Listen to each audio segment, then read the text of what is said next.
तमाम जो युवा हैं, जो युवा नहीं है एक्चुअली, किसी की टांग टूटी है वो आग लगा रहा है। इसका मतलब उसको कोई दूसरा भड़का रहा है। 25 से 30 साल 35 साल के लोग जो आकर के आगजनी कर रहे हैं, ना कि वो युवा जो भर्ती होना चाहता है। जो सेना में जाने वाले बच्चे वो बरगलाए नहीं है। ये तो कहीं दूसरे भाड़ी का टट्टू बहुत दो इसके अंदर। विपक्ष छोड़े, विपक्ष तो ये मोदी सरकार को गिरा दो। सॉरी मोदी सरकार को गिरा दो। विपक्ष तो ये भी कह रहा है। मोदी सरकार की अग्निपथ योजना को लेकर देश भर में प्रदर्शन हो रहे हैं। देश भर में आक्रोशित युवा प्रदर्शन करने में लगे हैं। इस मुद्दे पर हमारे साथ बातचीत करने के लिए कुछ पूर्व सैनिक मौजूद हैं। इनसे जानने की कोशिश करेंगे।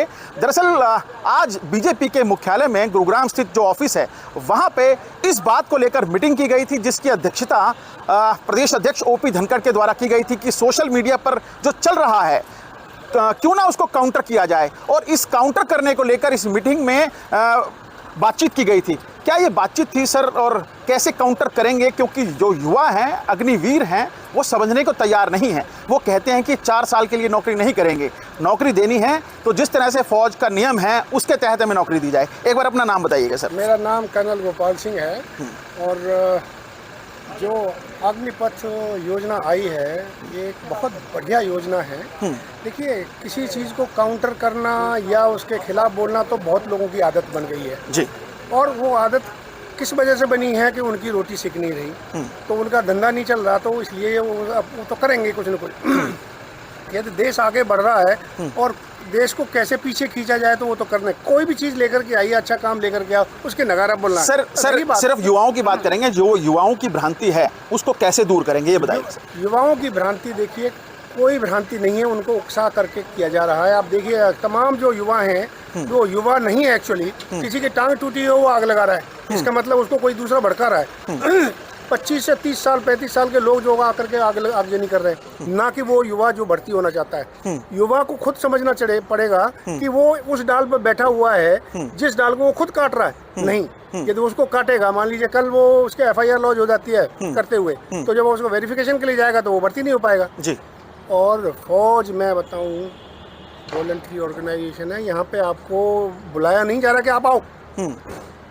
नहीं, जो युवा 3 साल से 4 साल से तैयारी कर रहा है, बीते 3 साल से कोविड के चलते भर्ती नहीं हो रही थी, उसका मेडिकल हो चुका था, उसका इंटरव्यू हो चुका था, ज्वाइनिंग बाकी थी सिर्फ। जी नहीं, आप गलत बोल रहे हैं। उसका फिजिकल हुआ, मेडिकल हुआ और रिटन नहीं हुआ अभी तक। और ये नॉर्मली जो हमारे नियमों के मुताबिक कि 6 महीने से मेडिकल पहला होगा तो वो मेडिकल निगेट हो जाता है। उसके अलावा रिटन तो आपका हुआ ही नहीं। उसी बीच में ये अग्निपथ योजना आ गई, तो अभी उस अग्निपथ योजना में इनको 2 साल का एंटी डेट भी वो भी दे दिया कि आपकी 21 साल की बजाय 23 साल। तो आप लड़ाई लड़िए ना और ज्वाइन करिए, देखिए आपको कामयाबी मिलेगी। युवाओं के साथ संवाद करने में क्यों सरकार पीछे रही? देखिए, नोटबंदी को भी बहुत बड़ा कदम बताया गया था, कृषि कानूनों को भी बहुत बड़ा कदम बताया गया था। अब ऐसे ही जो ये अग्निपथ योजना है इसको भी बहुत बड़ा कारगर कदम बताया जा रहा है। तो युवाओं की समझ में क्यों नहीं आ रहा है और सरकार क्यों नहीं समझा पा रही है? आज की मीटिंग में भी कुछ बातचीत हुई थी इसको लेकर कि सोशल मीडिया प्लेटफॉर्म पर कैसे काउंटर करना है, लोगों के बीच में कैसे जाना है। एक बार अपना नाम बताइएगा और बताइएगा कि किस तरह से युवाओं की भ्रांति को दूर करने की कोशिशें की जाएंगी बीजेपी की तरफ से। जी, मैं कर्नल संतपाल राघव और मैं सह संयोजक हूँ बीजेपी की तरफ से सैनिक प्रकोष्ठ का। जो युवाओं की भ्रांति है वो कोई भ्रांति नहीं है। युवाओं को अच्छी तरह मालूम है, जो युवा आर्मी की लाइन लेते हैं वो बड़े कठोर परिश्रम से दौड़ते हैं और अपनी मेडिकल की तैयारी करते हैं और उसके अलावा रिटन टेस्ट की भी तैयारी करते हैं और रूल रेगुलेशन को भी जानते हैं इस फील्ड में आने के लिए। तो ये भ्रांति, इसमें कोई डाउट नहीं है।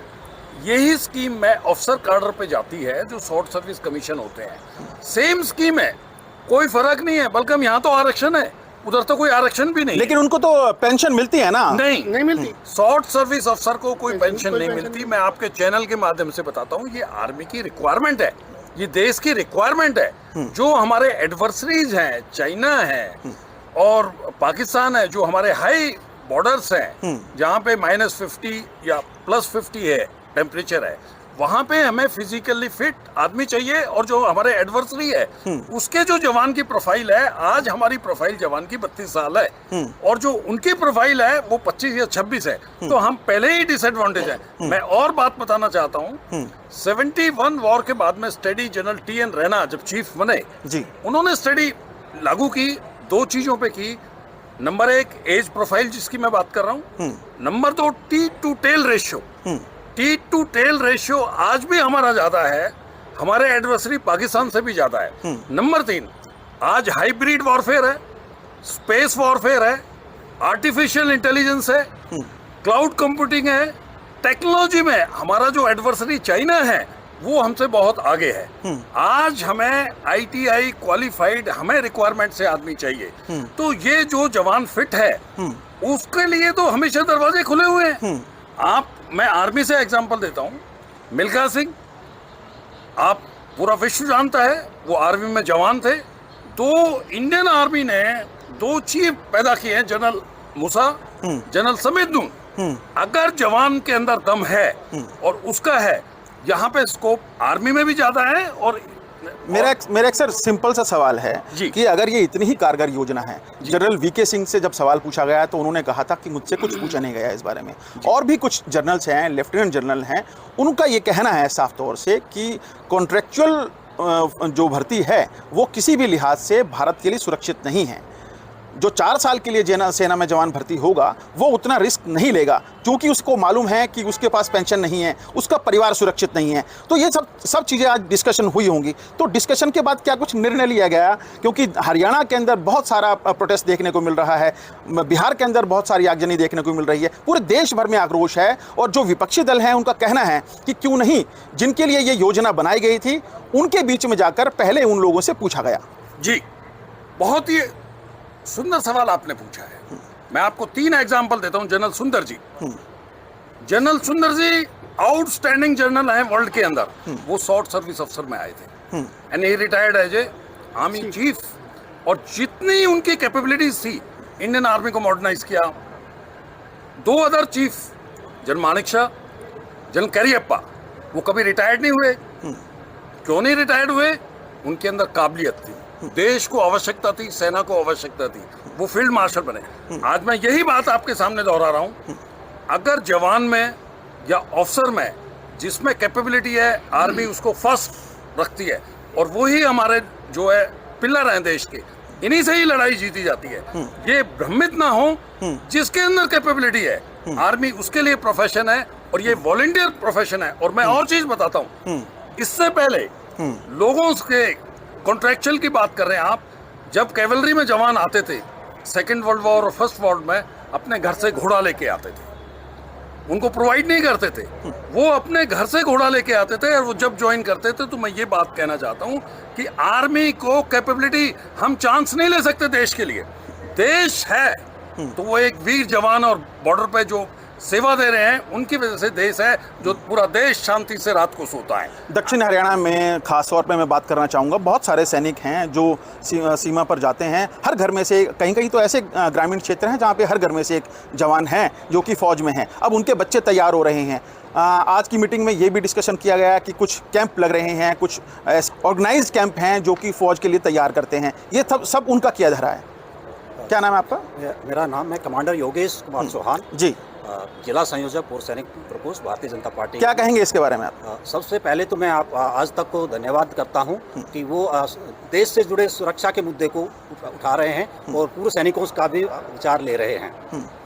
आपके माध्यम से मैं सबसे पहले ये कहना चाहूँगा उन युवाओं को जो दूसरे के बहकावे में आकर के देश में प्रोटेस्ट कर रहे हैं, मैं उनको समझाऊंगा कि ये उनके लिए ये जो योजना है बहुत ही लाभदायक है। मैं खुद अपना पर्सनल एग्जांपल देकर के इस बात को कोई 5 ऐसे कारण बता दीजिए कि बहुत अच्छा है उनके लिए। 5 कारण बताइए।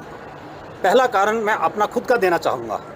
मैं ग्रेजुएशन कर रहा था बीकॉम अपने कॉलेज में, लेकिन मेरी घर की परिस्थितियाँ कुछ ऐसी थी और मैं अपनी पढ़ाई आगे नहीं कर सकता था और मैं फौज में नेवी में ज्वाइन किया। जब नेवी ज्वाइन करने के बाद में मुझे पता चला कि यहाँ पे ऑफिसर बनने के और भी काफ़ी ऑप्शंस हैं। मैंने ऑफिसर्स के एग्ज़ाम पास किए। मैंने नेवी में रहते हुए भी सिविल स्टडी की। मैंने सीडीएस का भी एग्ज़ाम दिया था, लेकिन किसी कारणवश मैं सीडीएस में नहीं जा पाया।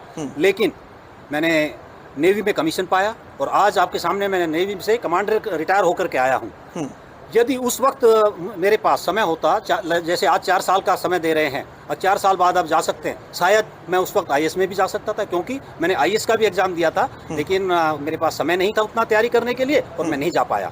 तो मैं आज के युवाओं से ये कहना चाहूँगा कि ये 4 साल जो हैं, आप ये सोचिए, आपको paid hostel facilities free provide की जा रही हैं। आप ज्वाइन करिए, आपके अंदर कैपेबिलिटी है तो आप पढ़ाई करिए, पढ़ाई करके आप सिविल एग्जाम की डिग्री प्राप्त करिए, सिविल सर्विसेज में एग्जाम दिए, सीडीएस में एग्जाम दीजिए, आप बैंकिंग में एग्जाम दीजिए, कहीं पे भी एग्जाम दिए। ऊपर से सरकार ने आपको 10% रिजर्वेशन भी दिया है। कर्नल साहब, इसमें से कुछ फौजियों के बच्चे हैं, तो फौजी तो समझा सकता है, आप भी फौज से हैं, उनके पिताजी भी फौज में रहे हैं, तो क्यों नहीं समझा पा रहे हैं फौजी पिता अपने बच्चे को? वो सारे समझाए हुए हैं, जो बरगलाए हुए हैं वही तो कारण कर रहे हैं, ये उल्टा काम। मैं खुद अपना उदाहरण देना चाहता हूँ। मैं 37.5 साल फौज में नौकरी की और मैंने जो अपनी पेंशन कमाई, वो पेंशन मुझे सरकार दे रही है और उस पर भी मैं 2 लाख रुपए टैक्स दे रहा हूँ उस पेंशन के ऊपर। और वो 2 लाख रुपए किसके लिए? समाज के लिए, भारत के अंदर काम करने के लिए। और उस पेंशन से खरीदी हुई रेलगाड़ी को आप जलवा रहे हैं। आप मतलब जो उन बच्चों को बरकला रहे हैं, ठीक है, जो गलत चीजें भ्रांतियां फैला रहे हैं। तो इसलिए बच्चों को खुद समझते हैं वो, लेकिन उनको जो है, जो एक्चुअली जो सेना में जाने वाले बच्चे, वो बरगलाए नहीं है। ये तो कहीं दूसरे भाड़ी का टट्टू बहुत तो इसके अंदर घुसे। विपक्ष कह रहा है कि तो जो तमाम सांसद हैं, विधायक हैं, वो ये अपनी पेंशन को छोड़े, विपक्ष तो ये पेंशन को छोड़े, सरकार को गिरा दो। सॉरी, मोदी सरकार को गिरा दो। विपक्ष तो ये भी कह रहा है, अरे भाई साहब, आपने यानी इलेक्ट करी है सरकार, बहुमत की सरकार है, भले के लिए कर रही है, देश को कहाँ लेके जा रही है, देश का। मैं यानी सिर्फ मोदी जी के बारे में बात नहीं कर रहा। आज जो हो रहा है उसकी प्रशंसा कुछ तो करो। अरे भाई, यदि इस देश के अंदर कुछ भला होता तो भले के बारे में तो सोचो। सिर्फ उसमें मीन मेख ही निकालना, उसमें गलतियां ही निकालना। कृषि कानूनों को लेकर ये भी कहा गया था कि बहुत अच्छे कानून है, पूरे देश में चर्चा रही कृषि कानूनों को लेकर, अंत में वापस लेना पड़ा। मैं जवाब दूंगा कृषि कानून। भीम सिंह लांबा, फरीदाबाद से हूँ, भारतीय जनता पार्टी सैनिक प्रकोष्ठ का जिला अध्यक्ष हूँ। जो उस टाइम भी किसानों को बरगलाया गया था, जितने भी किसान थे उनके लिए बहुत बढ़िया योजना थी, लेकिन सारा अपोजिशन एक हो गया। उनका मेन मकसद ये था सिर्फ सरकार को गिराना। नहीं, आप जाने वाले हैं, आज जो बातचीत हुई है उसके लोगों के बीच में जाने वाले हैं आप? जी हाँ, हम हर एक जो एक्स सर्विसमैन हर एक गांव में जाएंगे, हर गांव के यूथ को समझाएंगे उनको। ये बहुत ही अच्छी पॉलिसी है, पहली बार आई है। हम तो बहुत दिनों से इस चीज़ का इंतजार कर रहे थे कि हिंदुस्तान का हर एक नागरिक वो बिल्कुल फौज की ट्रेनिंग लेनी चाहिए हर एक को, तभी हमारा देश सशक्त हो। कितने अच्छा सैनिक प्रकोष्ठ में कितने लोग जुड़े हैं उसके बाद? मैं तो, आप किसान आंदोलन की बात कर रहे थे जी। मैं किसान आंदोलन के ऊपर ये कहूँगा कि जितने भर भी पॉलिटिशियंस हैं, सरकार की 24 योजनाएं हैं जो किसानों के भले के लिए हैं। एक भी पॉलिटिशियन ये बता दे कि किसी एक किसान का भी उन योजनाओं के द्वारा भला कराया हो? नहीं। उन्होंने अपनी रोटी सेकना, उन्होंने किसानों को बरगलाना, क्योंकि एक किसान बेचारा इतना वो सीधा साधा है कि आप एक भैंस खरीदने के लिए सरकार देती है 70,000 रुपए, 35,000 उसके सब्सिडी देती है, वो 10,000 15,000 तो बस 20 वाला जो है बिचौलिया खा जाता है, और उसके बाद में उसकी भैंस भी दूध भी अपने ही से। मैं ये जानना चाह रहा हूँ कर्नल साहब की सैनिक प्रकोष्ठ में कितने लोग हैं जो अब लोगों से सीधा संवाद करेंगे, युवाओं से सीधा संवाद करेंगे? आखिरी सवाल है, सैनिक प्रकोष्ठ में जो भी सैनिक है वो एक सेना का यदि अधिकारी रहा है या जवान रहा है, वो हर प्रत्येक दूसरे प्रकोष्ठ को छोड़िए, तो हर सैनिक जो है, चाहे वो कांग्रेस का हो या बीजेपी का हो, उसके मन में भी देशभक्ति, देश प्रेम भरा हुआ है। एक दो जो भटके लोग हुए हैं जो अपने हिसाब को देखना चाहते हैं, वो जरूर करेंगे, अदरवाइज सब कुछ ठीक ठाक है। तो ये हमारे साथ तमाम वो पूर्व सैनिक थे जो कि काउंटर करने की अब तैयारियों में हैं। बीजेपी ने खासतौर पर आज इसको लेकर सोशल मीडिया प्लेटफॉर्म पर या फिर जो और प्रकोष्ठ थे उनको संयोजकों की यहाँ पे बैठक बुलाई थी, और बैठक के अंदर ये निर्णय लिया गया कि उन युवाओं के पास जाएं, उन्हें समझाएं, अग्निपथ योजना के बारे में समझाएं, अग्निवीर योजना के बारे में समझाएं, ताकि जो ये पशुपेश की स्थिति चल रही है इसको किसी तरह से खत्म किया जा सके। कैमरामैन जितेंद्र शर्मा के साथ नीरज वशिष्ठ, गुरुग्राम, आज तक।